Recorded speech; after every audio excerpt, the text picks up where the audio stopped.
రావడానికి మనకు అవకాశం లేదు. ఈ తెలంగాణలో నీళ్లు నిధులు నియామకాల పైన తెలంగాణ వచ్చినప్పుడు ఈ 10 ఏళ్లలో నీళ్ల మీద జరిగినటువంటి చర్చ నిధుల మీద నియామకాల మీద జరగలేదు.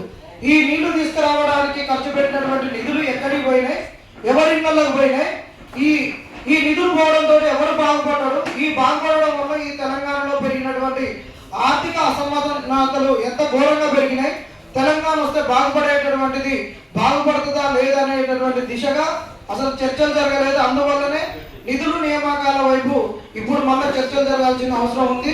నియామకాలు అనేటటువంటి అత్యంత కీలకం. అయితే అన్న వాళ్ళు ఇప్పుడు ఉన్నటువంటి డేటా అవి మొత్తం 50 లక్షల మనకు ఇచ్చినటువంటి 50,000 ఉద్యోగాలు, 2 లక్షల ఉద్యోగాలు, వీటన్నిటి గురించి చెప్తున్నారు. అయితే వీటన్నిటి గురించి మేము నిత్యం ప్రెస్ మీట్లలో అన్నిటిలలో చెప్తూనే ఉన్నాం. ఇప్పుడు నిరుద్యోగులుగా మేము కోరుతున్నటువంటిది ఒకటి, లేస్తే ఈ ప్రభుత్వం వైట్ పేపర్స్ అంటది కదా, ఈ ప్రభుత్వం వచ్చిన వెంటనే మేము ఏదైతే అనుకున్నామో ఇది ఒక గల్లాగురికి నిండింది అనుకున్నాం, కానీ లంక బిందెలు ఉన్నాయనుకున్నాం, కానీ ఖాళీ బిందెలు అనుకున్నాం. ఖాళీ బిందెల గురించి వీళ్ళు వైట్ పేపర్లో రిలీజ్ చేసారు కదా, ప్రతిసారి రిలీజ్ చేసి కొద్దిగా ఈ సమాజాన్ని మేము చైతన్యపరుస్తున్నాం, బీఆర్ఎస్ మొత్తం నాశనం చేసిందని చెప్పే ప్రయత్నం చేసిరు కదా. ఇప్పుడు మేము అడుగుతున్నాం నిరుద్యోగులం 5 అంశాల పైన దమ్ముంటే వైట్ పేపర్ రిలీజ్ చేయాలి.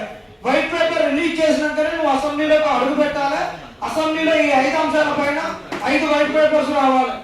ఒకటి, ప్రభుత్వ ఉద్యోగాల పైన మొత్తం ఎన్ని ఖాళీలు ఉన్నాయి, ఖాళీలేంటి, నీకు ఇచ్చినటువంటి బిస్వాల్ కమిటీ రిపోర్ట్ ఏంది, నీకు ఇచ్చినటువంటి క్యాడర్ స్ట్రెంత్ ఏంది, ఎన్ని కాంట్రాక్ట్ ఉద్యోగాలు ఉన్నాయి, ఎంతమంది అవుట్ సోర్సింగ్ లో ఉన్నారు, ఇంకా ప్రభుత్వ ఉద్యోగాలు ఎన్ని ఖాళీ ఉన్నాయనే దానిపైన వైట్ పేపర్ రిలీజ్ కావాలి. ఇంకొక వైట్ పేపర్, ప్రైవేటు ఉద్యోగాల పైన వైట్ పేపర్ రిలీజ్ కావాలి. ఇప్పుడు వస్తున్నటువంటి మీరు లేస్తే జపాన్ ఇక్కడ అక్కడ అని చెప్పి ఢిల్లీ అని చెప్పి మీ ఫ్లైట్ ఖర్చులకే ఈ తెలంగాణ సంపద మొత్తం దోసుకుపోతున్నారు. ఇంత సంపదను మీరు తిరిగి తెచ్చినటువంటి నిధులలో ఎఫ్డిఐలలో వచ్చినటువంటి ఉద్యోగాలు ఏంది, ఆ ఉద్యోగాలకు ఏమేమి స్కిల్స్ కావాలి, ఆ స్కిల్స్ ఈ తెలంగాణ విద్యార్థులకు ఉందా లేదా, ఆ స్కిల్ ఎన్హాన్స్మెంట్ కొరకు మీరు చేస్తున్నటువంటి కార్యాచరణ అనేది దానిపైన ఒక వైట్ పేపర్ రావాలి. మరొక వైట్ పేపర్, లేస్తే మేము 50,000 ఉద్యోగాలు మేమే ఇచ్చినాం, మేము ఇచ్చినామని చెప్పుకోవడానికి మాకెంత హక్కు ఉందంటే మేము ఉన్నటువంటి అడ్డమైన లీగల్ ఇష్యూస్ని, అడ్డమైన జీవోలన్నింటినీ మేము పరిష్కరించినాం. మేము ఎలాంటి లీగల్ ఇష్యూస్ లేని నోటిఫికేషన్స్ తీసుకురావడం అడ్డు అని మీరు చెప్పారు కదా. ఎస్సీ వర్గీకరణ అసలు అడ్డే కాదు, నువ్వు రిజర్వేషన్స్ ను ఎన్హాన్స్ చేయలేదు, రెడ్యూస్ చేయలేదు, ఉన్న దాంట్లోనే ఒకటి ఏకి ఒకటి బికి ఒకటి సికి ఇచ్చినా కాబట్టి రిజర్వేషన్స్ అసలు అడ్డంకి కాదు. ఇలాంటి లీగల్ ఇష్యూస్ పైన మళ్ళా నువ్వు లీగల్ ఇష్యూస్ కాకుండా నోటిఫికేషన్స్ ఏ విధంగా ఇవ్వబోతున్నావు అనే దాంతో ఒక వైట్ పేపర్ రావాలి. ఇంకొక వైట్ పేపర్ ఏంటంటే, లేస్తే వీళ్ళు ఏం చెప్పారంటే గత ప్రభుత్వంలో ఉన్నప్పుడు టీజీపీఎస్సీ అనేటటువంటిది ఒక జీరాక్స్ బాక్స్ అయిపోయింది. ఈ జీరాక్స్ బాక్స్ ను మేము ప్రక్షాళన చేసినాం, ఇది ఉద్యోగాలు ఇచ్చేటటువంటి ఒక కమిషన్ అని చెప్తున్నావు కదా. ఇక్కడ ఉన్నటువంటి సంఘాలన్నీ లెఫ్ట్ సంఘాలు, వీటన్నిటికి కూడా ఒక మాతృక అనేటటువంటిది కేరళనే కాబట్టి మనందరికీ కూడా ఒక కేరళ ఆదర్శవంతం కాబట్టి Kerala public service commission line లో నువ్వు ప్రక్షాళన చెయ్యి. కేరళ పబ్లిక్ సర్వీస్ కమిషన్ లో క్యాడర్ స్ట్రెంత్ ఎంత అంటే 1600 పైచులకు, మన కాడ క్యాడర్ స్ట్రెంత్ 80. నువ్వు టీజీపీఎస్సీని ప్రక్షాళన ఏ లైన్ లో చేసినావు, నీకు ఉన్నటువంటి సెక్రటరీలు ఎంతమంది, జాయింట్ సెక్రటరీలు ఎంతమంది, 4th క్లాస్ ఎంప్లాయీస్ ఎంతమంది, తర్వాత నీకు ఉన్నటువంటి గ్రూప్ 4 ఎంప్లాయీస్ ఎంతమంది, ఏఎస్ఓ ఎంతమంది, సెక్షన్ ఆఫీసర్స్ ఎంతమంది, నీ క్యాడర్ స్ట్రెంత్ దీనిపైన ప్రక్షాళన పైన నువ్వు చెప్పాలి.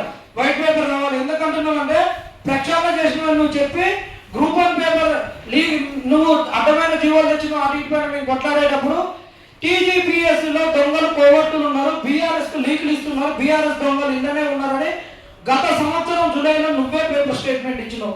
ఈ ప్రక్షాళన పైన ఖచ్చితంగా వైట్ పేపర్ రావాలి. 4వ white paper, last white paper ఒకటి, ఇది అత్యంత కీలకం. ఎంప్లాయ్మెంట్ పాలసీని నేను తీసుకొస్తున్నావు. నువ్వు ఇచ్చే 2 లక్షల ఉద్యోగాలకు ఒక్కసారి నోటిఫికేషన్ ఇచ్చినా నీ ఓటీఆర్ ప్రకారం గత ప్రభుత్వంలో ఉన్న ఓటీఆర్ డేటా ప్రకారం 30 లక్షల ఓటీఆర్ ఉంది ఓన్లీ పబ్లిక్ సర్వీస్ కమిషన్ లోనే. ఇంకా వివిధ రిక్రూట్మెంట్లు ఉంటాయి, రిక్రూట్మెంట్ బోర్డ్స్ ఉంటాయి, డిఎస్సి రిక్రూట్మెంట్ బోర్డు ఉంటుంది, మన టీఆర్పీ రిక్రూట్మెంట్ బోర్డు ఉంటుంది, పోలీస్ రిక్రూట్మెంట్ బోర్డు ఉంటుంది, ఎలక్ట్రిసిటీ రిక్రూట్మెంట్ బోర్డులు ఉంటాయి. ఈ తెలంగాణలో కనీసం ఆ రిక్రూట్మెంట్ బోర్డులు అనేవి కీలకంగా పనిచేస్తున్నాయి. ఈ రోజు డిఎస్సి చేసేటటువంటి వాళ్ళు చాలా మంది చేసుకోవచ్చు, పబ్లిక్ సర్వీస్ కమిషన్ కు. ఎలక్ట్రిసిటీ చేసేటటువంటి వాళ్ళు చేసుకోవచ్చు. Only public service commission ODR 30 లక్షలు. ఈ 30 లక్షల మందికి నువ్వు ఉద్యోగాలు ఇవ్వలేవు ఆ రోజు. అందుకనే నిరుద్యోగ భృతి ఇస్తాం వాళ్ళకి, ప్రైవేట్ సెక్టార్లో ఉద్యోగాలు వచ్చేంత వరకు అని 10 లక్షల వడ్డీ లేని రుణాలని ఇవన్నీ నువ్వు చెప్పినావు. ఆ మేనిఫెస్టో రచన జరిగేటప్పుడు మాతో నువ్వు చాలా సుదీర్ఘంగా చర్చలు జరిపి వీటన్నిటిని దృష్టిలో పెట్టుకుని మేనిఫెస్టో రచనప్పుడు నీ ఎమ్మటి 3 పేజీలు జాబ్ క్యాలెండర్ వీటన్నిటి గురించి మీ చుట్టూ మేము చర్చలు జరిపి మీరు మాతో ప్రతి పదాన్ని పెట్టేటప్పుడు చర్చించినాం.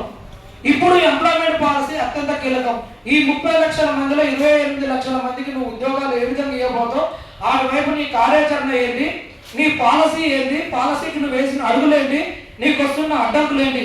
ఈ 5 అంశాల పైన వైట్ పేపర్ రాకుండా మాత్రం, కాంగ్రెస్ వాళ్ళ కద్దరు పట్టలు ఊడగొట్టకుంటే మాత్రం మనం అసలు ఉండి వేస్తూ దండగా ఎన్ని మీటింగ్లు పెట్టుకున్నా దండగా ఈ కాంగ్రెస్ వాళ్ళ కద్దరు పట్టలు ఊడాలంటే ఈ నిరుద్యోగులందరూ కూడా ఏకమై ఇలాంటి ఉద్యమాలు చేస్తున్నటువంటి లెఫ్ట్ సంఘాలకు మద్దతుగా ఉండి స్థానిక సంస్థలలో ఇలా బుద్ధి చెప్పాలి. నిరుద్యోగులు మీరు రూములలో ఉండి ఈ యూట్యూబ్లలో చూసుకొని ఎక్కడ ఏం చెప్తున్నాడు, ఏం మాట్లాడుతున్నాడు కామెంట్ పెడితే వాట్సాప్ యూనివర్సిటీలలో ఉంటే ఉద్యోగాలు ఉన్నాయి, వాళ్ళు దోసుకొని పోతారు. మనకు మద్దతు తెలుపుతున్న ఏ సంఘానికైనా మనం మద్దతు తెలపాలి. వాళ్ళకు ఉన్నటువంటి వాళ్ళ పార్టీలో అయినా వాళ్ళు చేసుకోవాల్సిన ప్రోగ్రామ్స్ అన్ని చాలా ఉంటాయి. వాటిని పక్కన పెట్టి వాళ్ళకి ఏదో రాజకీయ మైలేజో ఇంకేదో వస్తుందని చేయట్లేదు. కాంగ్రెస్ వాళ్ళు ఆ రోజు మనల్ని ఉపయోగించుకున్నట్టు వాళ్ళు ఉపయోగించుకోవట్లేదు. వాళ్ళ ఒక సామాజిక స్పృహతోటి బాధ్యతతోటి వాళ్ళు చేస్తున్న దానికి ప్రతి ఒక్కరు మద్దతు తెలిపి సంపూర్ణంగా వాళ్ళకు అండగా నిలబడాలని నిరుద్యోగుల తరఫున కోరుతున్నాం. ఈ